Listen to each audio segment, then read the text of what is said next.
Often, upon the journey of life, there arrives a crossroads,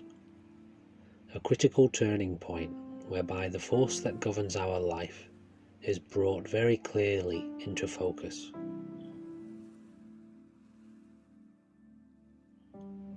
To stumble through such a place without applying clear vision leaves the outcome of the choices that are made here up to only a hope that our spirit will guide us in the way that we deeply yearn for.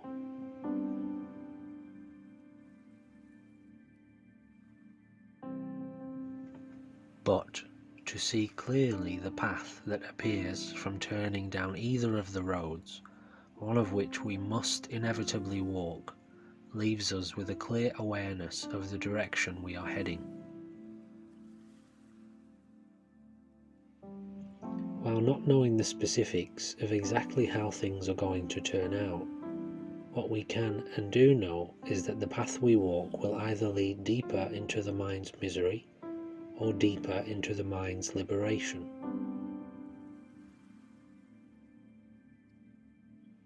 Going forth to walk upon the path of continual life and awakening is to walk forward,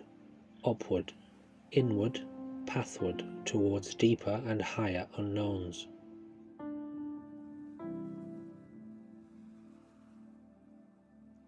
Remaining in place is to rest the mind in the present moment, whereby things are allowed to temporarily settle,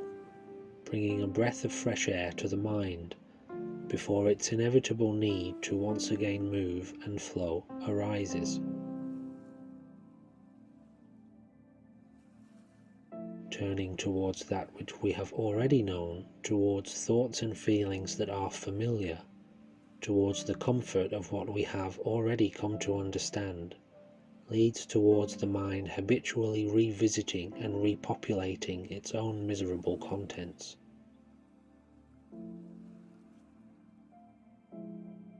So it is seen that there is an essential need for the mind to be continually encouraged pathwards, continually encouraged and inspired to explore, to go beyond its current state, so that ongoing creation and sheer fascination with life becomes a stable ground within which it rests.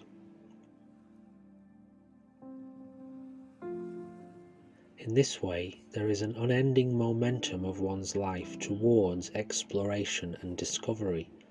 and towards more powerful and blissful awakenings for the mind. A warrior of the path, through the process of trial and error, comes to not only understand that this is so, but from having directly witnessed the results of personal experimentation in the flow of things, comes to know that this is so, seeing the potential for self-centered misery and the potential for blissful liberation from that misery in every breath, in each moment, in every thought. If this mind is not being driven towards the abandoning of this entire mass of misery, which results purely from perceptions of self, it is being driven towards the obsession with and continued reproduction of exactly that same misery. Towards apparent self-imprisonment, or towards apparent self-liberation, within the journey of you and I, there is only one direction a warrior can go.